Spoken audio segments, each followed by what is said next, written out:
सुल्तान सिकंदर के वसीओ अरीज महल में वो दिन बड़ा अजीब था। महल के सबसे ज़हीन और नेक दिल वजीर फहीम अचानक गायब हो गए। ना कोई दरवाज़ा टूटा, ना कोई लड़ाई हुई, बस वो ऐसे गायब हुए जैसे कभी मौजूद ही ना थे।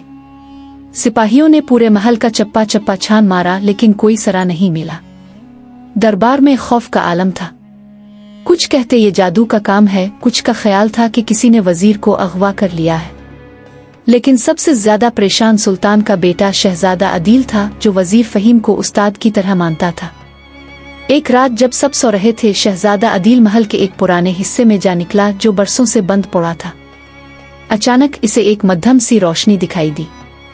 वो आहिस्ता आहिस्ता करीब हुआ और देखा कि कमरे के कोने में एक कदीम शीशा रखा हुआ है जो खुद ब खुद चमक रहा था।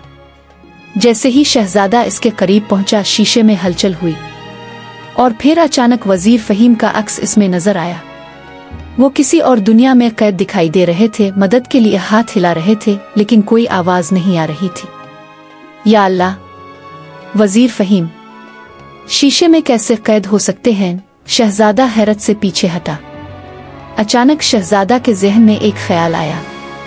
वो दौड़ता हुआ महल के पुराने खादिम जमाल चाचा के पास पहुंचा, जो पुरानी कहानियों के माहिर थे। जमाल चाचा ने जैसे ही शीशे को देखा, उनका चेहरा फक हो गया। ये जादू का शीशा है। मैंने सुना था कि पुराने वक्तों में इसे ताकतवर जादूगर अपने दुश्मनों को कैद करने के लिए इस्तेमाल करते थे। जो भी इसकी हकीकत जाने बगैर इसमें देखता, वो इसमें खिंच जाता। मगर वजीर फहीम को किसने कैद किया? शहजादा अदील ने सवाल किया। जमाल चाचा ने उधर उधर देखा, फिर आहिस्ता से बोले, मुझे शक है कि ये वजीर खास का काम है। वो हमेशा वजीर फहीम से हसद करता था, और अगर वजीर रास्ते से हिट जाए तो वो सुल्तान के करीब हो सकता है। शहजादा अदील ने फैसला किया कि वो वजीर फहीम को बचाने के लिए कुछ भी करेगा।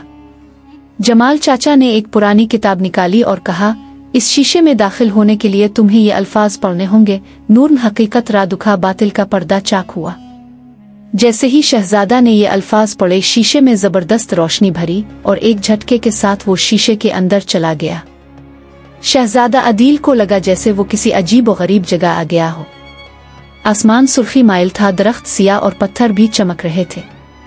दूर एक कला नजर आ रहा था, जिसके दरवाजे पर जादुई जंजीरें लगी हुई थीं। यहाँ हर चीज खामोश थी, मगर अचानक एक आवाज आई, शहजादा अदील, तुम यहाँ कैसे पहुंचे? ये वजीर फहीम की आवाज थी। वो एक जादुई पिंजरों में कैद थे। यह कला जादूगर ज़हीर का है। इसने मुझे यहाँ कैद किया है क्योंकि मैंने इसका राज जान लिया था। वो हमारे दरबार पर कब्जा करना चाहता है। मैं आपको यहाँ से निकालूंगा, शहजादा ने कहा।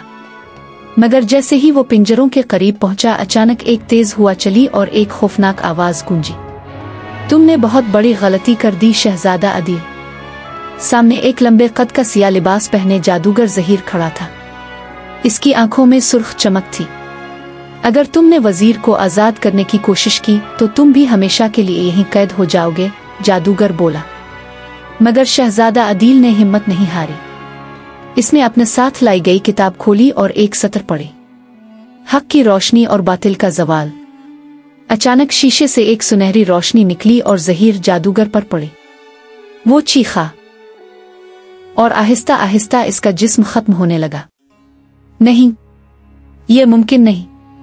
ज़हीर खत्म हो गया और इसी वक्त वजीर फहीम की जंजीरें टूट गईं। पूरे किले में ज़लज़ला आने लगा। जल्दी करो शहजादे, हमें वापस जाना होगा, वजीर फहीम ने कहा।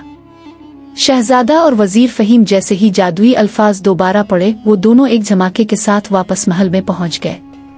अगले दिन दरबार में सुल्तान सिकंदर ने वजीर फहीम को सही सलामत देखकर हैरत और खुशी का इजहार किया।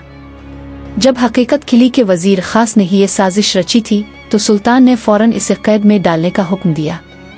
वजीर फहीम ने शहजादा अदील का शुक्रिया अदा किया और सुल्तान ने ऐलान किया, मेरे बेटे ने आज साबित कर दिया कि बहादुरी सिर्फ तलवार से नहीं बल्कि अक्ल और हिम्मत से भी की जा सकती है।